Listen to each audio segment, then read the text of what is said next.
anekdotas.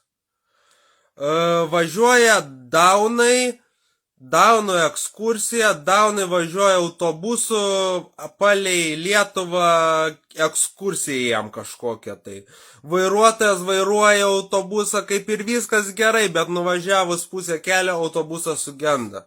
Vairuotojas susinervavęs išlipa, atidaro kapotą ir žiūri autobuso variklį. Kas ne taip, ar čia sankaba sudegė, ar čia kažkas su karburatorium, ar dar kažkas. Išlipa vienas Daunas iš autobuso ir sako, vairuotojau, žinau, kas sugedo.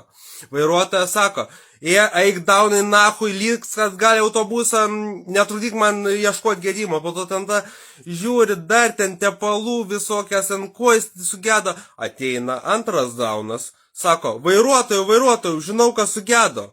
Vairuotojas sako, eik nahui Daunai, nenervuok manęs, blėt nahui, gedimą ieškau, čia ne jūsų reikalas, blėt. Nesuprasit vis tiek. Toliau ieško, vargsa, jisai arda tą variklį, nesupranta, kas sugedo tam autobusui variklį, kas jam atsitiko, kad nebevažiuoja. Išlenda trečias Daunas, sako, vairuotojai, žinau, kas sugedo. Vairuotojas sako, nu davai, sakyk, kas sugedo. Daunas atsako, autobusas. Autobusas sugedo. Daugiau nieko nepasakė Daunas.